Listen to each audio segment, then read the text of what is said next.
Glória a Deus! Sejam bem-vindos ao canal Imagem e Semelhança de Deus. Eu sou a Jéssica, vamos agradecer e orar a Deus. Pai, em nome de Jesus, cubra-nos com o sangue do Cordeiro, nos protegendo e guardando de todo ataque do inimigo. Guarda, Senhor, em nome de Jesus, nossos filhos, a nossa casa, a nossa família, nossos animais domésticos, e declaramos conforme Salmo 91. 1.000 cairão no nosso lado e 10.000 à nossa direita, mas nem eu, nem os meus seremos atingidos. Senhor, dá ordem aos teus anjos para nos guardar em todos os nossos caminhos, entradas e saídas, e que nesse momento pedimos, Jesus, que eles estejam a nos guardar com as espadas desembainhadas e que sejamos blindados com o sangue do Cordeiro, em nome do Senhor Jesus Cristo. Senhor, pedimos perdão por todos os nossos pecados e transgressões geradas no passado. Pedimos, meu Senhor, e reconhecemos Jesus Cristo como nosso Senhor e Salvador e sujeitamos-nos com amor à vossa palavra e ao senhorio de Senhor Jesus Cristo e à direção do Espírito Santo. Neste momento eu me consagro ao Senhor e eu peço que toda palavra que dita seja ministrada pelo Espírito Santo do meu Deus vivo e que toda palavra seja mais penetrante do que qualquer espada de dois gumes, para penetrar até a divisão da alma, do espírito, juntas e medulas, para discernir os pensamentos e intenção do coração. Amém. Bom, nós vamos ler 2 Coríntios, do capítulo 4, versículos 3 ao 6.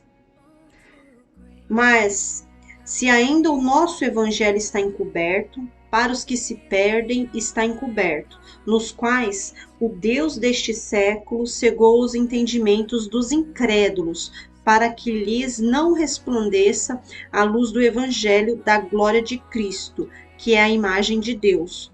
Porque não nos pregamos a nós mesmos, mas a Cristo Jesus, o Senhor, e nós mesmos somos vossos servos, por amor de Jesus. Porque Deus que disse que das trevas resplandecesse a luz, é quem resplandeceu em nossos corações para a iluminação do conhecimento da glória de Deus na face de Jesus Cristo. Amém. Bom, aqui o direcionamento fala das tarefas que devem ser feitas pelo corpo de Cristo, pelos ministérios, mas nós vamos ministrar para todos que receberem, que entrarem nesse áudio, nessa ministração. Libertação é o ato consciente de aceitar a Jesus como Salvador e Senhor, é se inclinar à palavra de Deus, ser obediente e temente, ou seja, começar a limpeza da carne, deixar tudo que corrompe os bons costumes, deixar as más companhias, maus hábitos, pensamentos ruins, sentimentos tóxicos, ambientes com más influência, ou seja, sair das trevas. E em muitos casos, há pessoas que estão tão corrompidas que nunca aprenderam ou nunca estiveram em um lugar com pessoas de luz. Se libertar é reconhecer que todo mal teve uma causa raiz, e a origem dessa causa é ir contra a palavra de Deus, mesmo inconscientemente, mesmo que a pessoa desconheça a palavra. Assim como dito em Oséias, capítulo 4, versículo 6. Meu povo foi destruído por falta de conhecimento. Uma vez que vocês rejeitaram o conhecimento, eu também os rejeito como meus sacerdotes. Uma vez que vocês ignoraram a lei do seu Deus, eu também ignorarei seus filhos. Amém.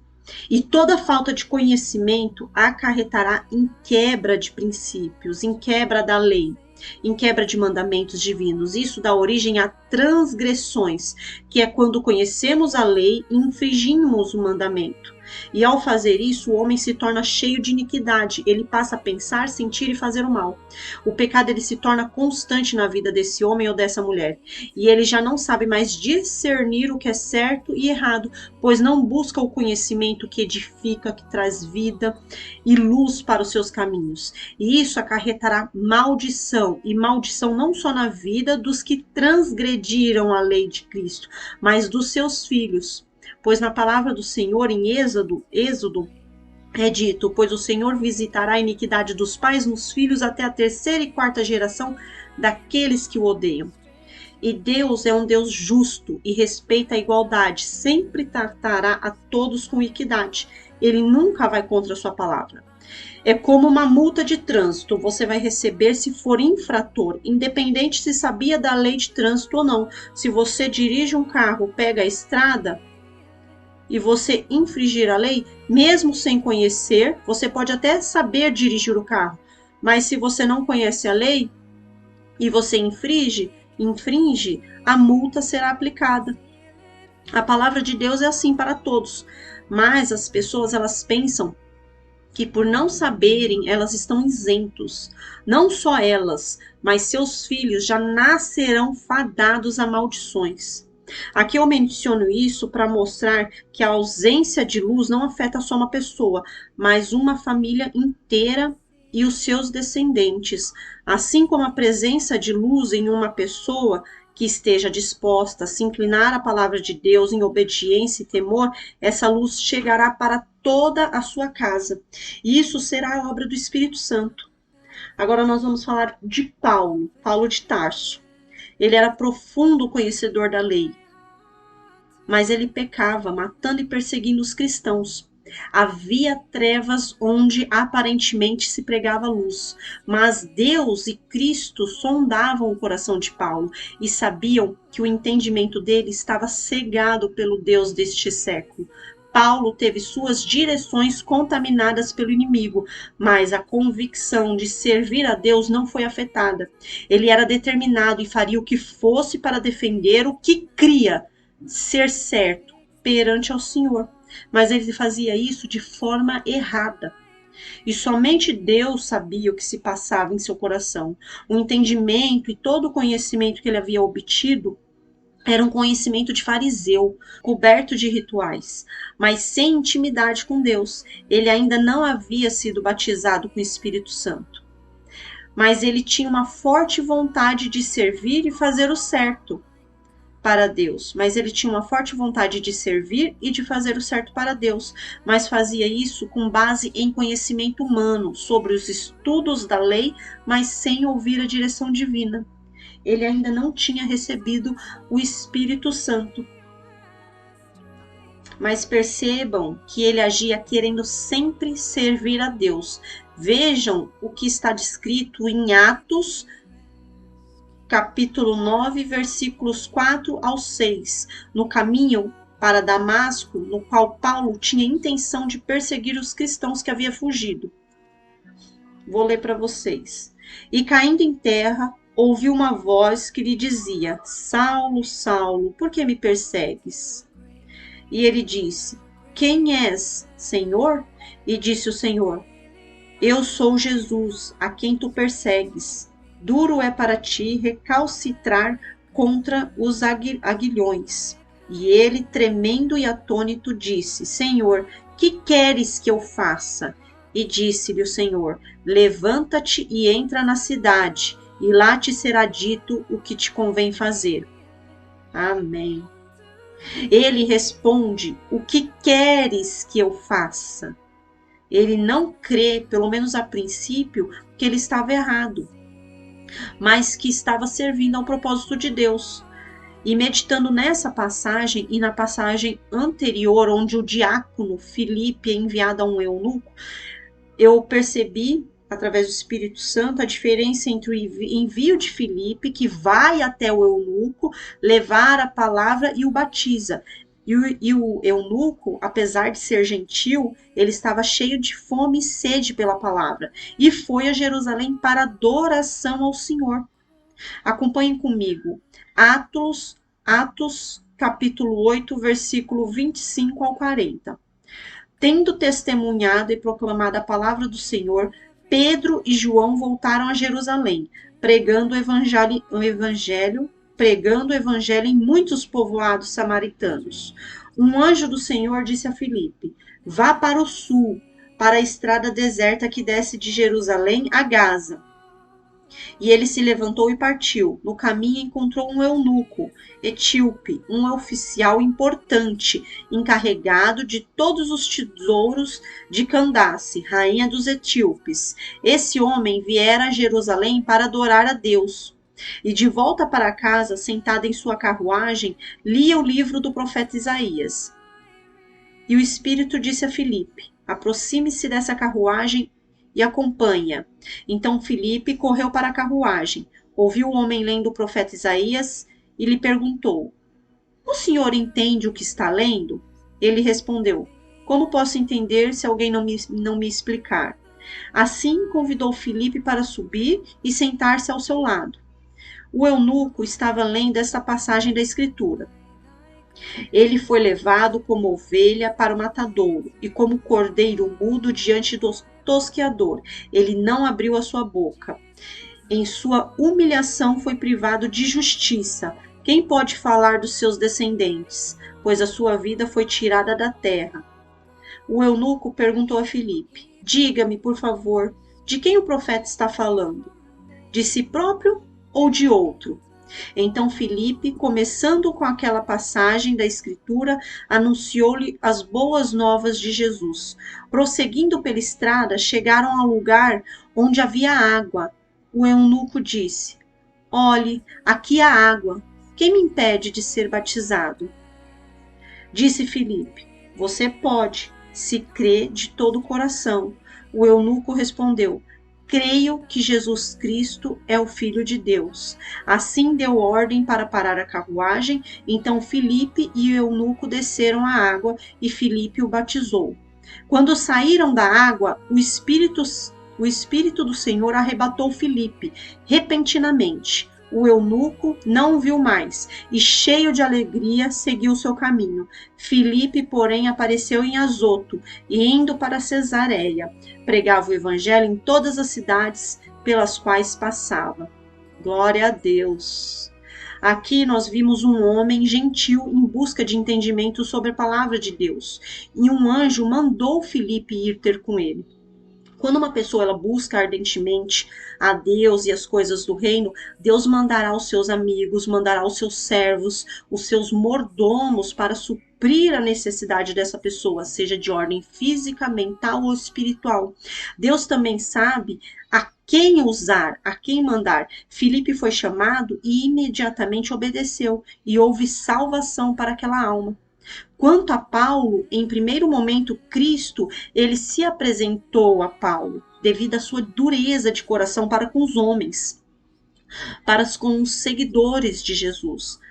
Mas ele não tinha essa dureza para com Deus.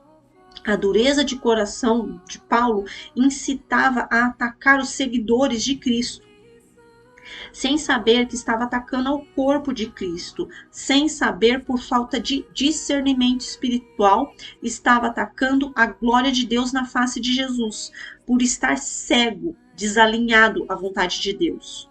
Paulo, ele estava em trevas, mas ele foi liberto por Jesus, aquele pelo qual perseguia os servos de Deus. Jesus, ele foi até Paulo e resplandeceu a sua luz sobre ele. E Paulo ficou sem enxergar, mas não para cegá-lo, e sim para curá-lo.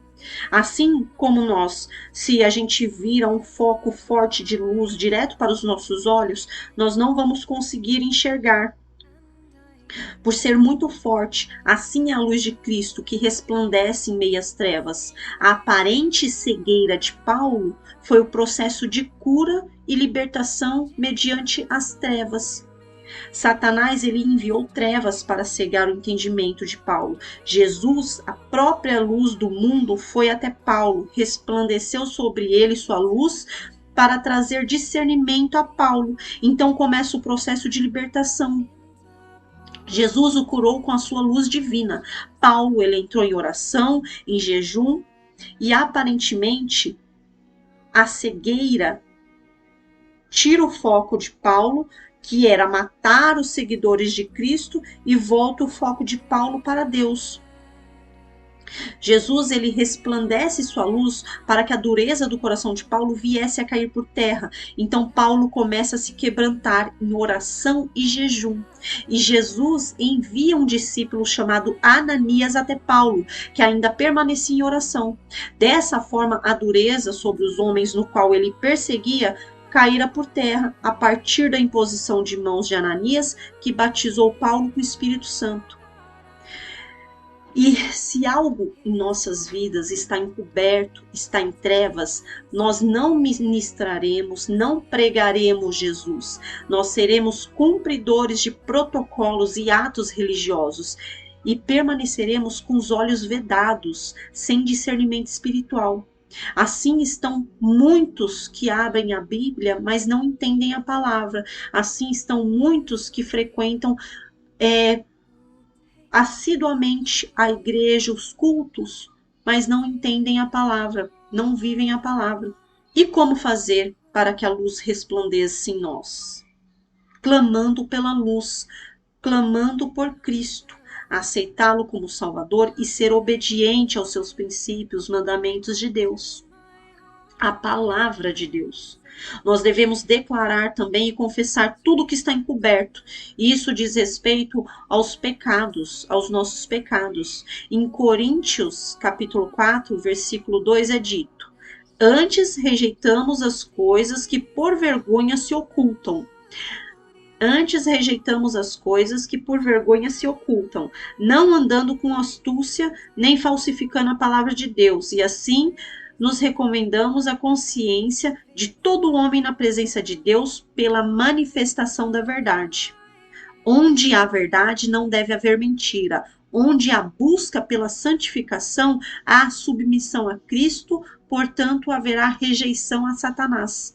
Satanás, ele quer que as pessoas escondam os seus pecados. É igual uma sujeira que a pessoa ela esconde embaixo do tapete. E assim vai fazendo, acumulando, e a cada vez vai aumentando. Então, sem perceber, por não confessar os pecados, não se arrepender, não se quebrantar, aquela sujeira escondida, ela vira brecha, abre a legalidade para Satanás entrar, trazendo mais pecados, mentiras, erros, maldições, e sem perceber, a pessoa estará em trevas, sairá da busca da santificação e perderá a luz, que é o Espírito Santo do nosso Deus vivo que habita em nós.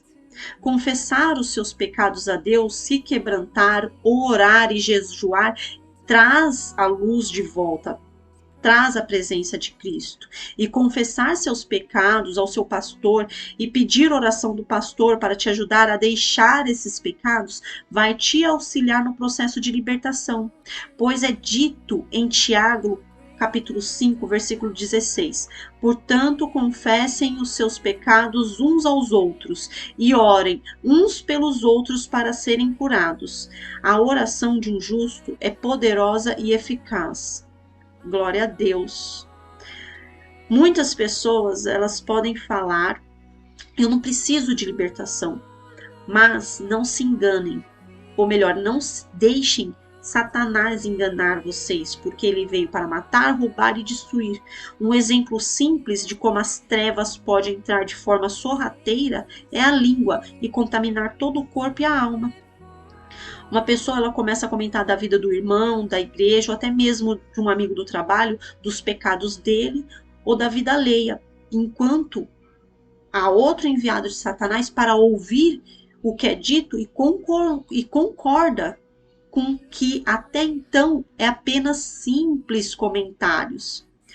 Devemos vigiar, não nos deixar nos levar pelo mal. Dessa forma, daqui a alguns dias ou semanas, a pessoa vai estar denegrindo a imagem do irmão ou do amigo do trabalho, apenas com esses comentários. Porque o que era apenas um simples comentário, torna-se comentários maldosos, falatórios, fofocas. E a pessoa, ela passa a ser motivo de taxação, julgamento, exclusão, zombaria. E o que apenas uma pessoa sabia, agora é comentado por um grupo de pessoas em roda de mesas. E essas consequências desses comentários maldosos, que viram fofocas, mentiras, são imensuráveis, além de desobedecer à palavra de Deus. Você estará se sentando na mesa dos escarnecedores e desobedecendo a palavra, assim como dito em Salmo 1, capítulo 1, versículo 1. Bem-aventurado o homem que não anda segundo o conselho dos ímpios, nem se detém no caminho dos pecadores, nem se assenta na roda dos escarnecedores. Ore por você e pela pessoa que Deus permitiu que você soubesse da situação dela. Ore para que a luz de Cristo resplandeça na vida daquela pessoa e na sua também. Não deixe sua língua ser usada por Satanás como um carro desgovernado para matar outras pessoas no âmbito espiritual.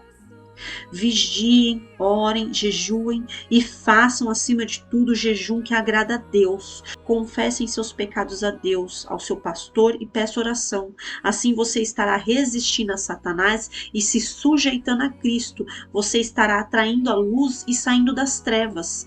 A primeira coisa declarada, chamada à existência por Deus ao criar o mundo foi: haja luz. E a ministração é sobre isso. Devemos pedir luz de Deus pela face de Cristo, nosso Senhor e Salvador, nas nossas vidas, nos nossos corações, e pedir também discernimento e entendimento. O eunuco, ele buscava a luz do entendimento. Paulo estava cegado pelas trevas e sem discernimento, mas ambos tinham um coração rendido a Deus. O Espírito Santo fala: devemos orar para todos que estão em trevas, para que Deus sonde os corações e resplandeça a luz em todos quantos desejarem e tiverem o coração que ainda pode se render à palavra e à vontade de Deus. E quando a luz resplandecer, então eles poderão reconhecer essa luz que é Cristo, nosso Salvador e Senhor. É para isso que nós vamos não orar agora, mas agradecer a Deus. Deus, agradecemos e reconhecemos que o Senhor é maravilhoso, benigno, cheio de amor, e sabemos que se houver um coração perdido em trevas, o Senhor sondará o coração, e mesmo que estejam perdidos, sem força, para clamarem, Senhor, oprimidos, cativos pelos espíritos das trevas, mas que somente o Senhor sabe que se eles tivessem seus olhos desvendados pela luz de Cristo, não hesitariam em pedir socorro ao nosso Senhor e Salvador Jesus Cristo. Então o Senhor enviaria luz. E somos gratos, Pai, pois sabemos que em tempo determinado por Ti e conforme a Tua boa e perfeita vontade, das trevas resplandecerá a luz conforme a Tua vontade, Pai. Assim como o Senhor mandou, meu Deus, Pai, entendimento e salvação para o eunuco. Assim como o Senhor mandou luz, discernimento e salvação para Paulo, haverá para todos que estão em trevas. E será para a glória de Deus, na face de Jesus e direcionamento do nosso amado Espírito Santo. Reconhecemos tua grandeza e que as trevas se renderá a ti, Cristo, e que toda maldição se transformará em bênção. Assim finalizamos essa palavra, Pai, pois confiamos e consagramos a Deus tudo que temos e tudo que somos, em nome de Jesus Cristo. E se por ora, meu Senhor, pedimos, em nome do Senhor Jesus, agora também agradecemos a Ti, Pai, em nome do Senhor Jesus Cristo, nosso Senhor e Salvador, por tudo que fizeste por nós e jamais nos abandonar e por tudo que ainda fará. Glória a Deus Pai, Deus Filho e Deus Espírito Santo. Amém. Vamos resplandecer a luz. Então, gentilmente eu peço, retransmitam essa palavra, a direção do Espírito Santo, assim como um diácono foi enviado para pregar a palavra e batizar o eunuco, assim como Ananias foi enviado a Paulo para que ele voltasse a ver e fosse batizado com o Espírito Santo. Encaminhe essa mensagem para que a luz de Cristo alcance a todos e sejamos vasos e pontes usados por Cristo, nosso Senhor. Deus abençoe a vida de todos e uma excelente semana na presença de Deus. Amém.